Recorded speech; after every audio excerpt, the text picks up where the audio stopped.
नमस्कार, expert news देख रहे हैं आप और मैं हूं रणधीर कुमार। जब कोई व्यक्ति बीमार होता है और जब उसके घर में बीमारी फैलती है तो लोग परेशान हो जाते हैं, खासकर मरीज़ से लेकर उनके परिजन तक काफ़ी परेशान हो जाते हैं और बीमारी के इलाज में लगने वाले खर्च और लगने वाले समय, इन सब तमाम सारी बातें उनके दिमाग में घूमने लगता है और परेशानियाँ उनको नज़र आने लगती है। इस वक्त मैं मोतिहारी के जीवन ज्योति हॉस्पिटल में हूँ और यहाँ पे हमारे साथ में है डॉक्टर जमशेद अनवर सर, जो डीएम नेफ्रोलॉजी हैं। किडनी की समस्याएं अगर किसी व्यक्ति को हो जाए और अगर डायग्नोस में आए कि हाँ किडनी की समस्या है, तो लोग काफ़ी परेशान हो जाते हैं और दिमाग में आता है कि अब कहाँ जाना होगा। लेकिन जब उनको मालूम चले कि मोतिहारी में भी अब किडनी के डीएम नेफ्रोलॉजी डॉक्टर जब मोतिहारी में बैठते हैं तो थोड़ी सी राहत ज़रूर महसूस होती है। तो इस वक्त हमारे साथ में डॉक्टर जमशेद अनवर सर हैं। सर, बहुत बहुत स्वागत है आपका एक्सपर्ट न्यूज़ पे। Thank you. सर, आप डीएम नेफ्रो हैं तो जाहिर सी बात है किडनी से संबंधित हम बात करेंगे आपसे। सर, मानव शरीर में जो किडनी होता है उसका मुख्य काम क्या होता है? किडनी एक बहुत इंपॉर्टेंट ऑर्गन है बॉडी का। इसको हम लोग बेसिकली एक फिल्ट्रेशन ऑर्गन बोलते हैं कि बॉडी में जो भी टॉक्सिन्स प्रोड्यूस होते हैं, बॉडी में जो भी हम खाते हैं उनसे जो भी एक टॉक्सिन्स प्रोड्यूस होते हैं, उन सबको फिल्टर करके जो इंपॉर्टेंट है उसको किडनीज रीअब्जॉर्ब कर लेती हैं और जो वेस्ट प्रोडक्ट है उसको यूरिन के माध्यम से डिस्कार्ड करती है।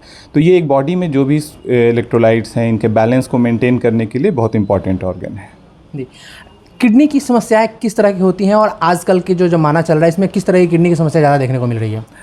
देखिए, किडनी में कई तरह की समस्याएं हो सकती हैं। एक तो किडनी के कार्य करने का क्षमता है, उसमें दो तरह से प्रॉब्लम होती है। एक जिसे हम एक्यूट किडनी इंजरी बोलते हैं, AKI, वो है कि वो किडनी टेम्पररी अपना काम करना बंद कर देती है। कई तरह के कारण होते हैं उसके, लेकिन वो एक रिवर्सिबल कंडीशन है। और दूसरा जिसे हम लोग CKD या क्रॉनिक किडनी डिजीज़ बोलते हैं, वो एक ऐसी बीमारी है जिसमें किडनी धीरे धीरे अपने कार्य करने की क्षमता परमानेंटली खो देती है और अल्टीमेटली वो किडनी पूरी तरह से फेल कर जाती है, जिसे हम एंड स्टेज किडनी डिजीज़ बोलते हैं। और ऐसे में पेशेंट्स को डायलिसिस या ट्रांसप्लांट की ज़रूरत होती है। इसके अलावा भी किडनी में स्टोन डिजीज़, ट्यूमर डिजीज़, इस प्रकार की कई तरह की समस्याएं हो सकती हैं। किडनी में होने वाली समस्याएं जो होती है, इसके मुख्य कारण क्या है? आज के टाइम में जो किडनी फेलियर का सबसे इम्पॉर्टेंट कारण है वो है डायबिटीज़। इंडिया में डायबिटीज़ के पेशेंट्स काफ़ी तेज़ी से बढ़ रहे हैं और इसलिए आगे फ्यूचर में भी किडनी पेशेंट्स के बढ़ने की चांसेस काफ़ी ज़्यादा हैं। इसके अलावा लॉन्ग स्टैंडिंग ब्लड प्रेशर, खासकर जब ब्लड प्रेशर ठीक से कंट्रोल नहीं हो, गलत तरह की दवाओं का सेवन, खान पान में असावधानी बरतना और भी कई तरह की बार बार किडनी में स्टोन होना, किडनी में इन्फेक्शन होना, ये सब कई कारण हैं जिससे अल्टीमेटली किडनी के फंक्शन को अफेक्ट होता है। सर, किसी व्यक्ति का किडनी में परेशानी हो जाए, कुछ खराबी आ जाए, तो कैसे पता चलेगा, लक्षण क्या होते हैं इसके? ये थोड़ा इंपॉर्टेंट क्वेश्चन है। एक्चुअली किडनी डिजीज़ के जो सिम्टम्स होते हैं वो काफ़ी लेट अपीयर करते हैं। तो जब तक पेशेंट्स को पता चलता है तब तक किडनी डिजीज़ जो है काफ़ी एडवांस स्टेज में पहुंच जाती है। इसलिए ये सबसे इंपॉर्टेंट ये है कि जो भी पेशेंट्स ऐसे जिन्हें कुछ रिस्क फैक्टर है, जैसे जिन्हें डायबिटीज़ है या ब्लड प्रेशर है, उन्हें ये जो माइनर सिम्टम्स होते हैं, अर्ली सिम्टम, उनके बारे में पता होना चाहिए। जैसे सबसे कॉमन है पैर में सूजन होना। कई पेशेंट्स को हमारे पास आते हैं, हम उनसे पूछते हैं तो वो बोलते हैं कई दिनों से सूजन हो रही है, लेकिन वो ध्यान नहीं देते हैं। तो सूजन होना पैर में, पेशाब में किसी तरह की डिफ़िकल्टी होना, जैसे बार बार पेशाब होना या रात में बार बार पेशाब होना, जल्दी थकान हो जाना, नींद नहीं आना, ये सब अर्ली सिम्टम्स हैं जिसको अगर हम सही समय पे डिटेक्ट करें और फिर सही समय पे जांच कराएं तो किडनी डिजीज़ को कई अर्ली स्टेज में पता किया जा सकता है। बट वो होता नहीं है और जब देर हो जाती है तो फिर कई तरह के, जैसे सांस की समस्या या खून नहीं बनना, ये सब एडवांस्ड स्टेज के सिम्टम्स हैं। इसलिए किडनी डिजीज़ के अर्ली सिम्टम्स को पहचानना काफ़ी ज़रूरी है। एक आम आदमी की किडनी खराब ना हो, इसके लिए लोगों को किस बात का ध्यान रखना चाहिए? काफ़ी ज़रूरी है ये बात कि हम प्रिवेंट करने की तरफ ध्यान दें कि किडनी ख़राब ना हो। तो इसमें सबसे पहले है कि अगर जिन्हें कुछ रिस्क फैक्टर है, जैसे जिन्हें डायबिटीज़ है, ब्लड प्रेशर है या जिनकी फैमिली में किसी को, माँ बाप या किसी को किडनी की प्रॉब्लम है, वो उन्हें ज़्यादा सावधान रहने की ज़रूरत है। उन्हें है कि एक तो हेल्दी लाइफस्टाइल अपनाएं, खाने पीने पर ध्यान दें, पानी खूब पिए और समय समय पर जाँच कराते रहें। उसके अलावा ऐसे लोग जिन्हें कोई प्रॉब्लम नहीं भी है, जिन्हें डायबिटीज़ वगैरह नहीं, जो हेल्दी हैं, उन्हें भी अपने खाने पीने पे काफ़ी ध्यान देना चाहिए। पानी एडिक्वेट समय पे लेना चाहिए, बिना किसी सलाह के कोई भी दवा अपने से नहीं लेनी चाहिए और अगर कुछ भी लक्षण दिख रहा है तो जल्द से जल्द अपने डॉक्टर से सलाह लेनी चाहिए। सर, कहा जाता है कि स्वस्थ रहने के लिए खूब सारा पानी पीना चाहिए, लेकिन दूसरी तरफ यह भी कहा जाता है कि खूब सारा पानी से पीने से किडनी पे असर पड़ता है। सच्चाई क्या है इसमें? एक्चुअली में दोनों ही सही है। किसी भी चीज़ का जो एक्सट्रीम होता है वो बुरा होता है। तो नॉर्मली एक हेल्दी इंसान को 2 से 3 लीटर पानी ज़रूर पीना चाहिए। हालांकि इसमें सीज़न के हिसाब से वेरिएशंस हो सकते हैं, जैसे समर में यूजुअली ज़्यादा पानी पीने की ज़रूरत है, बट बहुत कम पानी पीना डेफिनेटली ज़्यादा ख़राब है इन कंपैरिजन कि अगर आप ज़्यादा पानी पीते हैं। कम पानी पीने से कई तरह के प्रॉब्लम, यूरिन में इन्फेक्शन, स्टोन डिजीज़, ये सब हो सकती है। कभी कभी बहुत ज़्यादा पानी पीने, जिसे पॉलीडिप्सिया बोलते हैं, उससे भी कई प्रकार के इलेक्ट्रोलाइट इम्बैलेंस हो सकते हैं। सो ओवरऑल एक 2 से 3 लीटर एक एवरेज इंसान के लिए सफिशिएंट है, इतना पानी ज़रूर पीना चाहिए। सर, खासकर कुछ लोग होते हैं जो डॉक्टर को बिना दिखाए दवाइयों का सेवन कर लेते हैं, खासकर दर्द की दवाइयों का, इसका कितना असर पड़ता है हमारे किडनी पे? हाँ नहीं, ये एक बहुत इंपॉर्टेंट कारण है किडनी डिजीज़ की। ऑलमोस्ट जो एनसेड ग्रुप की सारी दवाएं हैं ये किडनी को नुकसान पहुंचाती है, बट ज़रूरत पड़ने पे लेनी चाहिए, लेकिन हमेशा अपने डॉक्टर के सलाह पे लेनी चाहिए, एक सीमित समय के लिए लेनी चाहिए। और अगर जैसे जिन्हें आर्थराइटिस है या जिन्हें लंबे समय के लिए दर्द की दवाएँ लेनी पड़ रही हैं, उन्हें समय समय पर अपनी किडनी को चेक करते रहना चाहिए कि उसका कहीं गलत प्रभाव तो नहीं पड़ रहा है। तो और जब भी कोई भी, चाहे वो एंटीबायोटिक हो या दर्द की दवा हो या कोई भी दवा हो, हमेशा अपने डॉक्टर की सलाह से ही लेनी चाहिए। अक्सर लोग सुनते हैं कि किसी किडनी में प्रॉब्लम होती है तो लोग डायलिसिस कराते हैं। ये डायलिसिस क्या है? डायलिसिस एक, जिसे हम आर्टिफिशियल किडनी भी कहते हैं, ये एक प्रक्रिया है जिसमें हम वो कार्य करते हैं जो एक नॉर्मल इंसान के अंदर एक नॉर्मल किडनी करती है, जो कि है फिल्ट्रेशन। तो जब किडनीज़ अपना काम करना बंद कर देती हैं तो उसको हम मशीन के सहारे से ब्लड की इम्प्योरिटीज़ को फ़िल्टर आउट करते हैं, जिसे हम डायलिसिस बोलते हैं। डायलिसिस मेनली 2 तरह की होती है। एक जो ब्लड से इम्प्योरिटी करते हैं मशीन के द्वारा, उसे हीमोडायलिसिस बोलते हैं।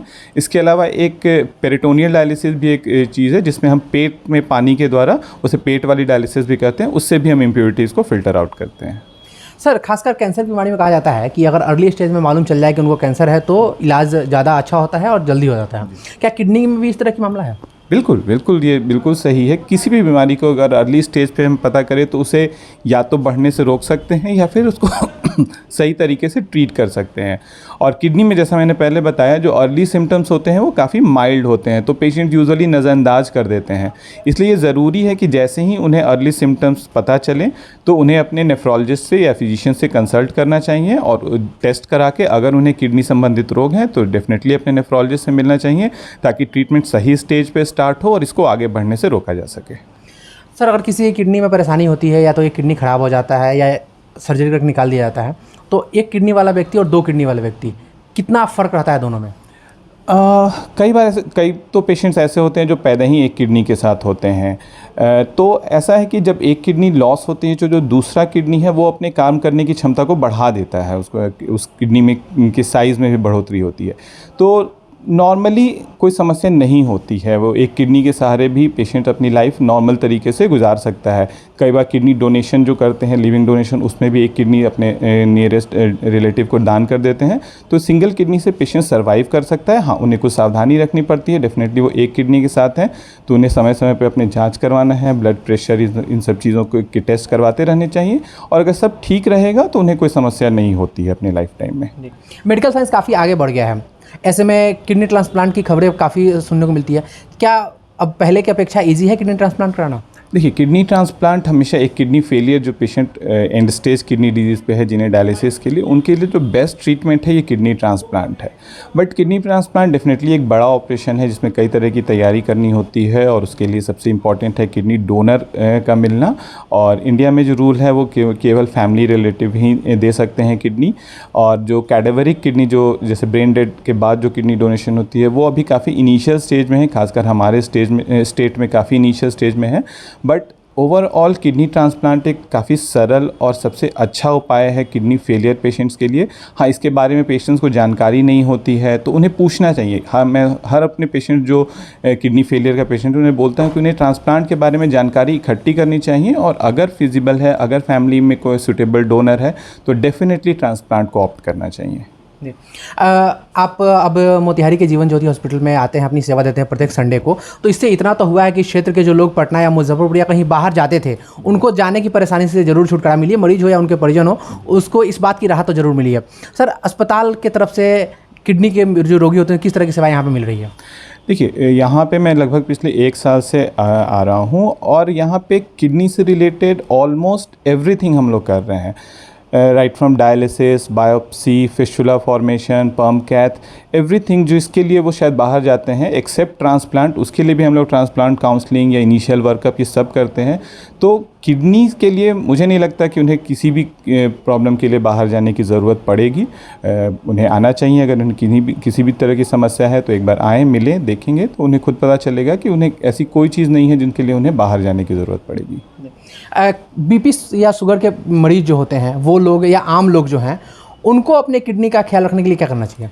हाँ, ये चूँकि जैसा मैंने बताया कि किडनी फेलियर का सबसे कॉमन कारण डायबिटीज़ और ब्लड प्रेशर है, तो जिन्हें भी डायबिटीज़ या ब्लड प्रेशर है, खासकर अगर 5 साल से ज़्यादा से डायबिटीज़ या ब्लड प्रेशर है, तो सबसे इम्पॉर्टेंट फर्स्ट स्टेप जो है कि उन्हें बीपी और शुगर अपना कंट्रोल करना चाहिए। जैसे भी जो भी अपने फिजिशियन से मिलके अपने दवाओं को एडजस्ट करके, बट पहला टारगेट होना चाहिए कि बीपी और शुगर कंट्रोल में रहे। उसके बाद उन्हें अपने डाइट का बहुत ज़्यादा ख्याल रखना पड़ेगा और समय समय पे जांच कराते रहने पड़ेगी, और अगर थोड़ा भी किडनी के रिपोर्ट्स में थोड़े भी अगर डिफेक्ट्स दिख रहे हैं तो तुरंत अपने नेफ्रोलॉजिस्ट से मिलना चाहिए।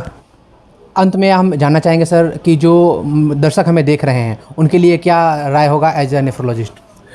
उन दर्शकों को मैं यही कहूँगा कि अपने शरीर के बारे में, अपने रोगों के बारे में ज़्यादा से ज़्यादा जानकारी इकट्ठा करें, अपने सेहत का ध्यान रखें, खाने पीने की सही जानकारी, सही तरीका अपनाएं, फिज़िकल एक्टिविटी, वेट मैनेजमेंट ये सब करें, और अपना जो जीवन शैली है उसको बेहतर करने की कोशिश करें। इसके अलावा जैसे उन्हें कोई सिम्टम्स डेवलप करें तो इधर उधर ना जाएं, अपने सही डॉक्टर से सलाह करें और उन्हें जो सलाह दी जाती है उस पर अमल करें। ऐसा वो करेंगे तो कोई भी बीमारी बहुत अर्ली डिटेक्ट होगी और उसका मैनेजमेंट कहीं ज़्यादा ईजी हो जाएगा एज़ कम्पैरिजन जब डिजीज़ एडवांस स्टेज में पहुँच जाए। बहुत बहुत धन्यवाद सर इतना कीमती समय देने के लिए। Thank you sir. तो ये थे हमारे साथ में DM nephrologist doctor Jamshed Anwar sir, जो प्रत्येक संडे को मोतिहारी के जीवन ज्योति हॉस्पिटल जो बेले देवी मंदिर के समीप है वहाँ पे आते हैं, अपनी सेवा देते हैं। और यहाँ आने के बाद से जो मरीज़ मुजफ्फरपुर, पटना या किसी बाहर शहर में जाते थे अपने किडनी से संबंधित रोगों को लेकर, तो मरीज़ के साथ साथ उनके परिजन भी परेशान होते थे। इससे ज़रूर उनको मुक्ति मिली है। अभी के लिए फ़िलहाल इतना ही। आप बने रहिए हमारे साथ और देखते रहिए एक्सपर्ट न्यूज़, आपकी आवाज़।